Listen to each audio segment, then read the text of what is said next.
Telangana. Thank you తమ్ముడు. ఈరోజు ఈ కార్యక్రమానికి అధ్యక్షత వహిస్తున్న నాగార్జున సాగర్ మాజీ శాసనసభ్యుడు, నిజానికి మాజీ శాసనసభ్యుడు అనాలంటే బాధ ఉంది మా తమ్ముడిని. తమ్ముడు మరి మీరు ఎందుకు పోగొట్టుకున్నారో, మంచి నాయకుడు, చక్కటి నాయకుడు, గౌరవనీయులు పెద్దలు. ఈరోజు ఉమ్మడి నల్లగొండ జిల్లాని 9.5 సంవత్సరాలుగా కేసీఆర్ గారి నాయకత్వంలో సమర్థవంతంగా ఇటు పార్టీని అటు ప్రభుత్వాన్ని సమన్వయం చేసుకుంటూ సమర్థవంతంగా జిల్లాని అభివృద్ధి బాటలో ముందుకు తీసుకుపోయిన పెద్దలు, మాజీ మంత్రివర్యులు, సూర్యాపేట శాసనసభ్యులు అన్న జగదీశ్వర్ రెడ్డి గారికి, మరొక మాజీ మంత్రివర్యులు గౌరవనీయులు, ఆనాడు ఉద్యోగ సంఘాల నాయకుడిగా ఉద్యమంలో తన సత్తా చూపి ఆ తర్వాత కేసీఆర్ గారి నాయకత్వంలో క్యాబినెట్లో మంత్రిగా కూడా గొప్పగా పనిచేసిన నాయకుడు అన్న శ్రీనివాస్ గౌడ్ గారికి, ఒకవైపు మన పార్టీ ద్వారా వచ్చిన పదవులు ఇవన్నీ కూడా 10 సంవత్సరాలు ప్రభుత్వంలో అనుభవించి, ఒకవైపు నాయకులు కొంతమంది తమ స్వార్థాన్ని చూసుకుంటూ ఒక్కొక్కరుగా నమ్ముకున్న కేసీఆర్ గారిని వదులుకొని పోతుంటే,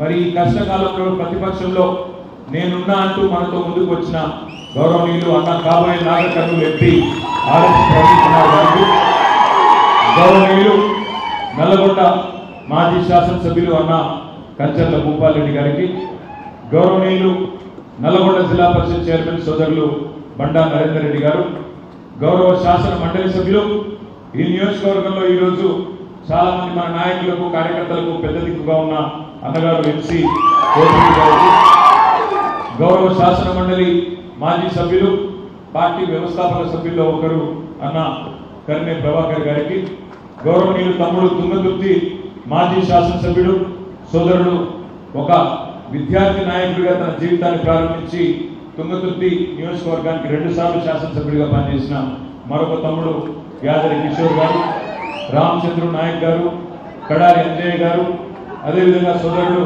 మేడే రాజీవ్ సాగర్ గారు, అన్నగారు మన విజయేందర్ రెడ్డి గారు, అదేవిధంగా గోనె విష్ణువర్ధన్ రావు గారు, అదేవిధంగా వేదిక పైన ఉన్న నాయకులందరికీ పేరు పేరున నాగార్జున సాగర్ నియోజకవర్గానికి సంబంధించిన ముఖ్య నాయకులందరికీ, మా పార్టీ కుటుంబ సభ్యులందరికీ, మా చెల్లెలు ప్రత్యేకంగా పెద్దపల్లి నుంచి ఇక్కడికి వచ్చేసిన సోదరి దాసరి ఉషా గారికి, అదేవిధంగా ఈరోజు ఈ కార్యక్రమంలో పాల్పంచుకుంటున్న మా తమ్ముళ్లకు చెల్లెళ్ళందరికీ పేరు పేరున హృదయపూర్వక నమస్కారం. పాత్రికేయ మిత్రులకు కూడా ప్రత్యేక నమస్కారం. వేదిక మీద ఇవాళ ఉన్న కొంతమందిని చూస్తుంటే నాకు చాలా సంతోషంగా ఉంది. ముఖ్యంగా మా తమ్ముడు వాళ్ళ గ్రాడ్యుయేట్ ఎమ్మెల్సీ అభ్యర్థి పెళ్లి కొడుకు రాకేష్ రెడ్డి గారు. పెళ్లి కొడుకు అంటే నిజంగా పెళ్లి కాలేదు అనుకున్నాడు, పెళ్ళి అయింది, కొడుకు కూడా ఉన్నాడు. కొంచెం చిన్నపిల్లల్ని కనబడుతుంది కానీ చిన్నపిల్లగాడే కాదు. మా తమ్ముడు రాకేష్ రెడ్డి గారిని, అదేవిధంగా వేదిక మీద ఉన్న కొంతమంది మా పార్టీ నాయకులను చూస్తుంటే సంతోషంగా గర్వంగా ఉంది.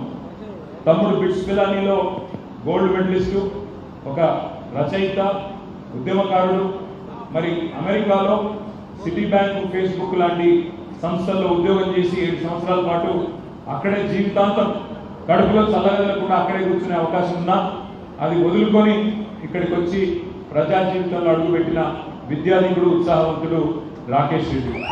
మా చెల్లెలు దాసరి ఉష, అమ్మాయి కేవలం 28 ఏళ్ళు, ఐఐటి ఖరగ్పూర్లో చదువుకున్నాను. ఐఐటి ఖరగ్పూర్ అంటే భారతదేశంలోనే అత్యుత్తమమైన విద్యా సంస్థ, ఐఐటీలలో టాప్ మోస్ట్ ఇన్స్టిట్యూట్ మరి ఐఐటి ఖరగ్పూర్. అక్కడ ఇంజనీరింగ్ చేసిన అమ్మాయి ఈరోజు ప్రవీణతో గతంలో బీఎస్పీలో పనిచేసి, ప్రవీణతో పాటు బీఆర్ఎస్లో ఈ కష్టకాలంలో చేరి, అన్న నేను కూడా ఉన్నా, చదువుకున్న సైన్యం మన బీఆర్ఎస్ ఉన్నది, భవిష్యత్తుకు డోకా లేదంటూ అలాంటి చదువుకున్న ఉన్నత విద్యావంతురాలు ఒక ఐఐటీలో చదువుకున్న అమ్మాయి ఇక్కడ ఉన్నది.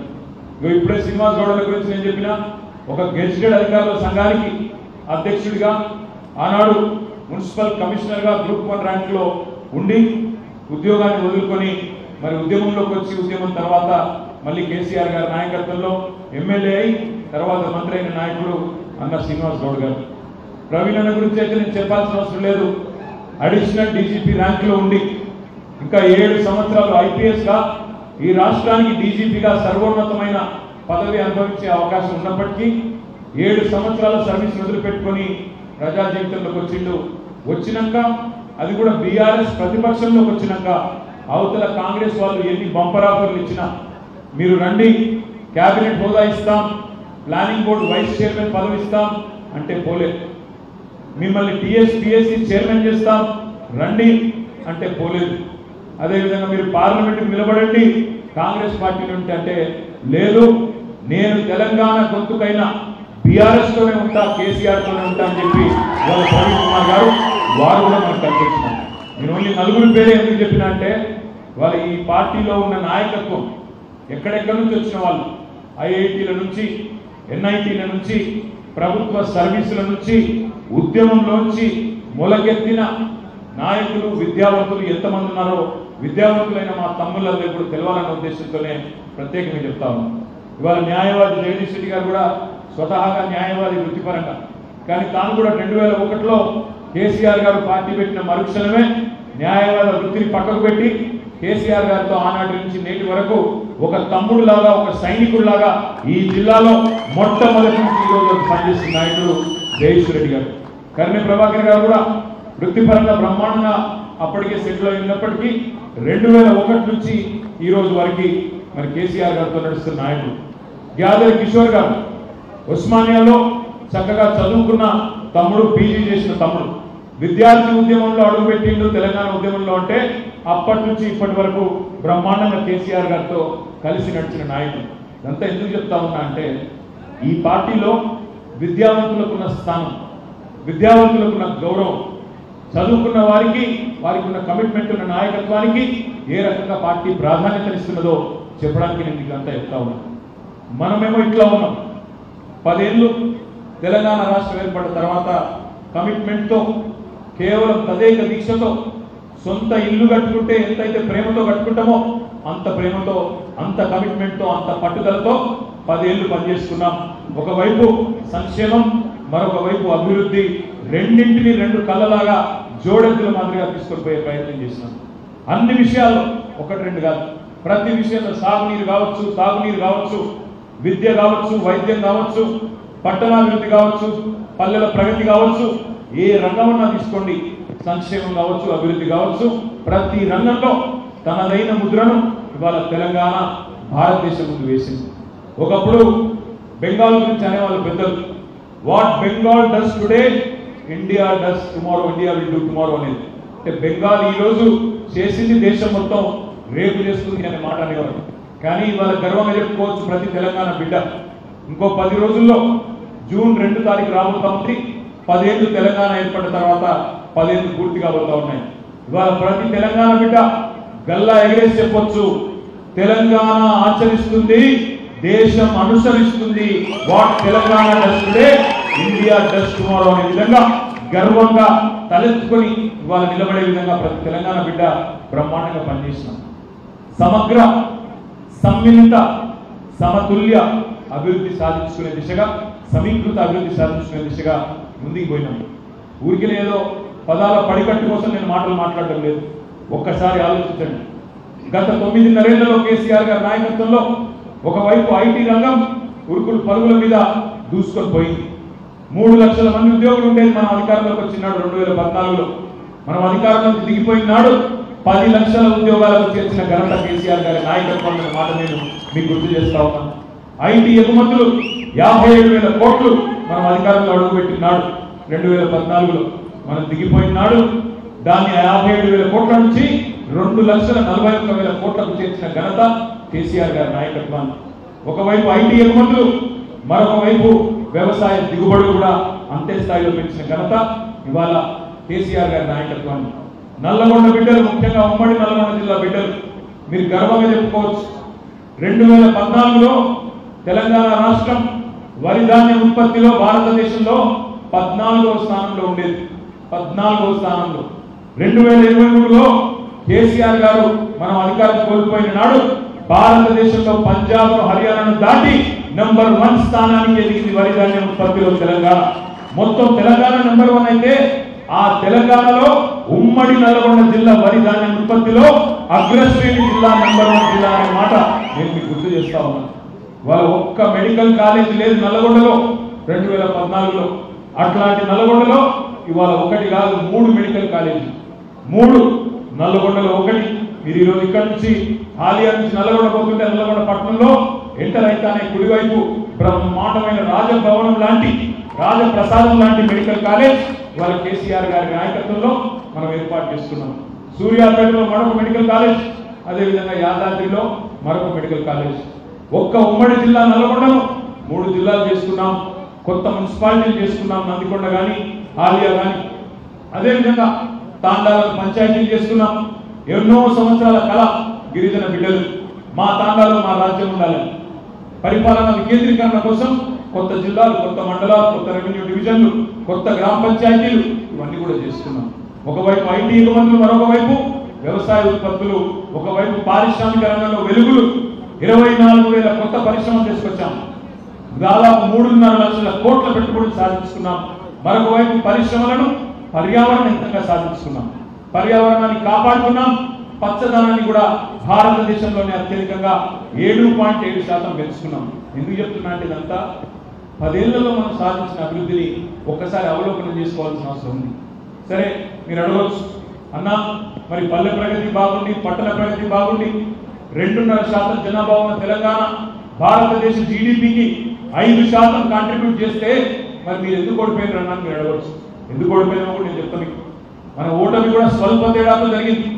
1.8% మాత్రమే మొన్న మనకు కాంగ్రెస్ పార్టీకి తేడా. సీట్లలో మనకు 39, వాళ్ళకి 64 కావచ్చు, 25 సీట్లు ఎక్కువ రావచ్చు. కానీ ఓట్లలో మాత్రం 1.8%. కేవలం ఒకటే ఒక కారణం వల్ల మనం ఓడిపోయినాం. అదేంటి అంటే పని చేసి కూడా చెప్పుకోలేకపోయినాం. పని చేసి కూడా సరిగ్గా చెప్పుకోలేదు. ఇప్పుడు మీరు ఇక్కడ ఉన్నారు గ్రాడ్యుయేట్ మిత్రులు, మీకు తెలుసా గత 10 ఏళ్లలో భారతదేశంలో 2014 నుంచి 2024 వరకు భారతదేశంలో అత్యధికంగా ప్రభుత్వ కొలువులు ఇచ్చింది ఏ రాష్ట్రమో మీకు తెలుసా? తెలంగాణ. 2 లక్షల కొలువులు ఇచ్చిన ఒకే ఒక్క రాష్ట్రం తెలంగాణ. కానీ ప్రచారం ఎట్లా జరిగింది? యూట్యూబ్ లో మల్లన్న అని పుల్లన్న అని ఏం ప్రచారం చేసిండ్రు?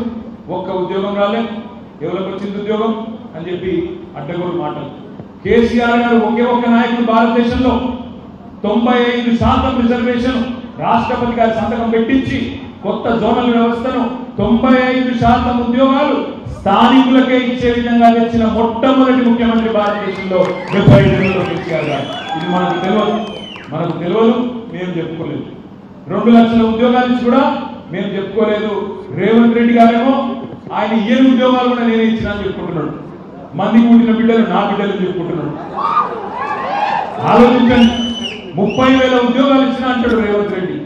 ఇప్పుడు ఒక ఉద్యోగం ఇవ్వాలి అంటే ముందు నోటిఫికేషన్ ఇవ్వాలి, తర్వాత రాత పరీక్ష పెట్టాలి, అవసరమైతే ఇంటర్వ్యూ పెట్టాలి, ఇంటర్వ్యూ పాస్ అయితే అపాయింట్మెంట్ లెటర్ ఇవ్వాలి. రేవంత్ రెడ్డి గారి ప్రభుత్వం వచ్చిన తర్వాత ఎన్ని నోటిఫికేషన్లు వచ్చినాయి? ఎన్ని వచ్చినాయి? గాడిని గుడ్డు మాత్రం వచ్చింది, గుండు 0 వచ్చింది. మరి ఉద్యోగాలు ఒక నోటిఫికేషన్ ఇవ్వలేదు, కానీ 30,000 ఉద్యోగాలు వచ్చిందట. ఇది ఎట్లున్నదంటే పెళ్లి కాలేదు, సంసారం చేయలేదు, కానీ పిల్లలు మాత్రం పుట్టిరట. 30,000 ఉద్యోగాలు ఇచ్చినా ముఖ్యమంత్రి బొంకుతుంటే, పనికిమాలిన మాటలు మాట్లాడుతుంటే విద్యావంతులమైన మనం ఆలోచించాలా వద్దా? ఇట్లాంటి మోసగాళ్ళకి బుద్ధి చెప్పాలా వద్దా? ఆలోచించండి. ముఖ్యమంత్రి గారు సిగ్గు లేకుండా చెప్తున్నాడు. మన నల్గొండలో నేను చూసిన 6 గ్యారెంటీలు అని అరిచేతిలో వైకుంఠంతో పెట్టి గెలిచింది. మా హాలియా రైతన్నలు, నాగార్జున సాగర్ రైతన్నలు, ఇక్కడ కూర్చున్న రైతు బిడ్డలు, మీరందరూ రైతు బిడ్డలే నాకు తెలుసు. రైతు బిడ్డలు మీరు ఆలోచించాలి. కృష్ణా నదిని కేసీఆర్ గారు 10 ఏళ్ల పాటు కేంద్ర అజమాయిషీలో వాళ్ళు ఎంత ఒత్తిడి తెచ్చినా అప్పచెప్పలేదు. అదే రేవంత్ రెడ్డి ప్రభుత్వం వచ్చిన నెల రోజుల్లో పోయిండు, దొంగచాటుగా సంతకం పెట్టిండు, మన జుట్టు తీసుకొని పోయి వాళ్ళ చేతుల్లో పెట్టి మన నాగార్జున సాగర్ ప్రాజెక్టును తీసుకుపోయి కేఆర్ఎండి చేతిలో, కృష్ణా రివర్ మేనేజ్మెంట్ బోర్డు చేతిలో తాకట్టు పెట్టి వచ్చింది. మళ్ళా కేసీఆర్ గారు నల్లగొండకు వచ్చి గర్జిస్తే లేదు మేము పెట్టలేదని చెప్పి బుకాయించి ఇవాళ మళ్ళీ దొంగ మాటలు చెప్తా ఉన్నాడు. నేను ఒక్కటే అడుగుతా ఉన్నా మిమ్మల్ని, నిజంగా నేను కేఆర్ఎండి చేతుల్లో సాగర్ పెట్టకపోతే మన ప్రాజెక్టులు కేఆర్ఎంబీకి కేంద్ర ప్రభుత్వానికి అప్పచెప్పకపోతే ఎందుకు ఉత్తరాలు రాస్తున్నావు కేఆర్ఎంబీకి? మాకు మంచినీళ్ళ కోసం 1.5 టీఎంసీ కావాలి, ఆఖరి ఒక తడి కోసం ఇంకో 2 టీఎంసీలు కావాలి అని కేఆర్ఎంబీకి ఎందుకు ఉత్తరాలు రాస్తున్నావు? నీ చేతుల్లోనే ఉంటే నువ్వే విడుదల చేయొచ్చు కదా. మొన్నటికి మొన్న ఆంధ్ర ప్రభుత్వం 4.5 టీఎంసీల నీళ్లు సాగర్ నుంచి తీసుకుపోయిన మాట మనకు తెలియదా? తెలుసా తెలియదా? మీకు తెలుసు. మరి ప్రశ్నించే గొంతు గాడిది గుడ్డు అని మాట్లాడే మల్లన్న పుల్లన్న ఒక్కసారి అడిగిండా కాంగ్రెస్ ప్రభుత్వాన్ని? అరే ఇక్కడ పంటలు ఎండిపోతుంటే 30,000 ఎకరాలలో ఇక్కడి పంటలకు ఆఖరికి ఒక్క తడి ఇవ్వకుండా కిందికి 4.5 టీఎంసీలు ఎట్లా పోతున్నాయి అనే మాట అడిగిండా? అడిగే సత్తా ఉంటుందా కాంగ్రెస్ నాయకులకు? వాళ్ళ పరిస్థితి ఏంటి పాపం? సిట్ అంటే సిట్టు, స్టాండ్ అంటే స్టాండ్, ఉస్కో అంటే ఉస్కో, డిస్కో అంటే డిస్కో. మీ జయవీర్ రెడ్డి మాట్లాడగలుగుతాడా? రఘువీర్ రెడ్డి మాట్లాడగలుగుతాడా? రేపు ఈ మల్లన్న మాట్లాడగలుగుతాడా? మాట్లాడితే కాంగ్రెస్ లో ఉంటారా? అందుకే నేను అనేది మిత్రులారా ఆలోచించండి. ఇవాళ కావాల్సింది తెలంగాణలో అధికార స్వరాలు కాదు, ఇవాళ కావాల్సింది తెలంగాణలో ధిక్కార స్వరాలు. గల్లా బట్టి అడిగేటోడు కావాలి, శాసన మండలిలో నిలదీసేటోడు కావాలి. అట్లాంటోడు కావాలంటే మా తమ్ముడు రాకేష్ రెడ్డి కావాలి. ఆ రాకేష్ రెడ్డిని గెలిపించమని నేను కోరుతా ఉన్నా. అదేవిధంగా ఇంకొక మాట కూడా మీరు ఆలోచించండి. వాళ్ళ రాకేష్ రెడ్డి గారు ఒక చదువుకున్న విద్యావంతులు, ఇప్పుడే ప్రవీణ్ గారు మొత్తం విషయాలు చెప్పినారు. ఒక గోల్డ్ మెడలిస్ట్, మీలాగనే ఒక సామాన్య కుటుంబం నుంచి వచ్చి స్వశక్తితోని ఇవాళ ఈ స్థాయికి ఎదుగుతున్న నాయకుడు రాకేష్ రెడ్డి. మరి ఇవాళ అవతల ఆయన ఎవరు? కాంగ్రెస్ పార్టీ నుంచి వచ్చిన ఆయన చదువుకున్నాడో లేదో నాకైతే తెలియదు. పేరుకో యూట్యూబ్ ఛానల్ పెట్టాడు. యూట్యూబ్ ఛానల్ ఎవరైనా పెట్టొచ్చు ఇవ్వగలరు. చదువుకున్నా చదువుకోకపోయినా, తెలివి ఉన్నా లేకపోయినా ఆయన ఒక్క తెలివి మాత్రం పక్కా ఉంది. అందరినీ బ్లాక్ మెయిల్ చేసే తెలివి, బెదిరించే తెలివి, డబ్బులు గుంజే తెలివి. మరి మొత్తంగా నేను ఇక్కడ ఉన్న నల్లగొండ జిల్లాలో ఉన్న కాంగ్రెస్ నాయకులకు, కాంగ్రెస్ కార్యకర్తలు కూడా విజ్ఞప్తి చేస్తా ఉన్నాను. ఇట్లాంటి దొంగలు, చీడ పురుగులు రాజకీయాల్లోకి వస్తే అందరికంటే ఎక్కువ నష్టం జయవీర్ రెడ్డికి, రఘువీర్ రెడ్డికి, వీళ్ళకే అవుతుంది, తప్పకుండా ఈ జిల్లా కాంగ్రెస్ నాయకులకి అవుతుందని మాట నేను విజ్ఞప్తి చేస్తా ఉన్నాను. ఎందుకంటే ఇవాళ ఒక జర్నలిస్ట్ గానే ఇంతమందిని బ్లాక్ మెయిల్ చేసిండు. రేపు దబ్బన పొరపాటున కాంగ్రెస్ పార్టీలో మీరు ఎవరైనా పొరపాటున ఓట్లేసి గెలిపిస్తే రేపు మొత్తం కాంగ్రెస్ నాయకత్వాన్ని టాప్ టు బాటం ఢిల్లీ దాకా బ్లాక్ మెయిల్ చేస్తాడు, ఆగమాగం చేస్తాడు. కాంగ్రెస్ వాళ్ళు కూడా ఆలోచించుకోవాలి. ఇంకొక మాట కూడా నేను మీకు విజ్ఞప్తి చేస్తా ఉన్నాను. ఇవాళ మనం 6 నెలలైంది ప్రభుత్వం, కొత్త ప్రభుత్వం అధికారంలోకి వచ్చి ఎన్ని మాటలు చెప్పిండ్రు. ఇక్కడ మీరు అందరూ రైతు కుటుంబాల నుంచి వచ్చిన వాళ్ళేనా? ఒకసారి రైతు కుటుంబాల నుంచి వచ్చిన వాళ్ళు చేయరావు 100%. మరి మీరు ఒక్క నిమిషం ఆలోచించండి. ఈ ప్రభుత్వం ఎన్ని మాటలు చెప్పింది మీకు? ముఖ్యమంత్రి రేవంత్ రెడ్డి ఆనాడు కాంగ్రెస్ అధ్యక్షుడిగా ఏమన్నాడు? కేసీఆర్ గారు ఇచ్చిన ₹1,00,000 రుణమాఫీ అయినా మీరు వెంటనే ఉరకండి బ్యాంకుకు, ఎంబడే కొండి, నేను చెప్తున్నా 2 లక్షలు తెచ్చుకోండి, నేను మాఫీ చేస్తా, డిసెంబర్ 9 నాడు వస్తున్నా మాఫీ చేస్తా అన్నాడు. అయిందా రుణమాఫీ? ఊసర వెళ్ళి రంగులు మారుస్తుంది, రేవంత్ రెడ్డి తారీఖులు మారుస్తున్నాడు. డిసెంబర్ 9 పోయింది, ఇప్పుడు 15 ఆగస్టు అంటున్నాడు. ప్రవీణ్ అన్న మంచిగా చెప్పాడు, మనుషులు ఎప్పుడు ఒట్లేస్తారు దేవుళ్ళ మీద, వీళ్ళ మీద నమ్మకం పోయిందంటే అమ్మతోడు, అయ్యతోడు, పిల్లలతోడు, ఆఖరికి దేవుతోడు. ఆడికి పోయింది అలా రేవంత్ రెడ్డి గారు. ఇష్టం వచ్చిన హామీలు కేవలం పార్లమెంట్ ఎన్నికల్లో గడ్డం కట్టెక్కడానికి, ఆపద మొక్కుల కోసం కనబడ్డ దేవుడి మీద ఒట్టు పెట్టుకుంటూ పోతా ఉన్నాడు. ఒక్కటి ఆలోచించండి. నిన్నటిదాకా చెప్పినారు 500 బోనస్ ఇస్తా కింటాల్కి అన్నాడు. 500 ఇస్తా బోనస్ కింటాల్కి అన్నాడు. నిన్నేం చెప్తున్నాడు? సాగు కబురు చల్లగా సన్నవడ్లకు మాత్రమే 500 బోనస్ అంటున్నాడు. సాగర్లో చాలా మంది మీరు సన్నవడ్లు పండించే వాళ్ళు ఉన్నారు. మీకు అసలు ఆ బోనస్ అవసరమే లేదు. ఎందుకంటే మీరే బయట మార్కెట్లో మీరే బ్రహ్మాండంగా 3,000 రూపాయలకు మీరే అమ్ముకుంటారు. కరెక్టే నేను చెప్పేది. అంటే రేవంత్ రెడ్డి మాటల్లో ఎంత నిజాయితీ ఉందో దీన్ని బట్టి అర్థమైందా? నేతి బీరకాయలో నెయ్యి ఎంత ఉంటుందో ఆ బోనస్ 500 బోనస్ లో ఒక నిజాయితీ కూడా గంతే ఉంది. ఎందుకంటే తెలంగాణలో పండించేది 75-80% దొడ్డువడ్లు. 75-80% పండించే దొడ్డువడ్లకేమో బోనస్ లేదంట. మరి ఆ మాట ఎన్నికల ముందు చెప్పలేదు. ఆ రోజేమో అన్ని పేపర్లలో కలర్ఫుల్ అడ్వర్టైజ్మెంట్లు, 500 బోనస్, మీరు వరి పండించండి. ఇది బోగస్ అని వాళ్ళకి తేలిపోయింది. మరి ఇట్లా ప్రతి వాగ్దానాన్ని తుంగలో దొక్కుతుంటే ఈ ప్రభుత్వాన్ని ప్రశ్నించాల్సిన బాధ్యత రైతు బిడ్డలుగా మీ మీద ఉన్నదా లేదా? దయచేసి ఆలోచించండి. మా ఆడబిడ్డలకు చెప్పాడు 2,500 రూపాయలు ఇస్తాను నెలకన్నాడు. పడ్డాయా? మరి కానీ వాళ్ళు చెప్తున్నారు, రాహుల్ గాంధీ చెప్తున్నాడు నిర్మల్లో 2500 వేసుకున్నాం, అకౌంట్లలో పడతనే ఉన్నాయని చెప్తున్నాడు. ఉత్తరప్రదేశ్లో ప్రియాంక గాంధీ చెప్తున్నది, తెలంగాణలో 2500 వేసుకున్నాం, 1,67,00,000 మంది ఆడబిడ్డలు 18 ఏళ్ల పైన పడ్డ వాళ్ళందరికీ వస్తున్నాయి డబ్బులు అని ఆమె కూడా చెప్తా ఉన్నది. ఇన్ని పచ్చి అబద్ధాలతో అమలు చేయని కార్యక్రమాలు కూడా అమలవుతున్నాయని ముఖ్యమంత్రి నుంచి మొదలు పెడితే కాంగ్రెస్ అగ్రశ్రేణి నాయకత్వం దాకా పచ్చి అబద్ధాలు చెప్తుంటే బుద్ధి చెప్పాల్సిన బాధ్యత విద్యావంతులుగా మన మీద ఉన్నదా లేదా మీరు విజ్ఞతతో ఆలోచించండి. ఇంకొక మాట కూడా నేను మీకు విజ్ఞప్తిస్తా ఉన్నాను.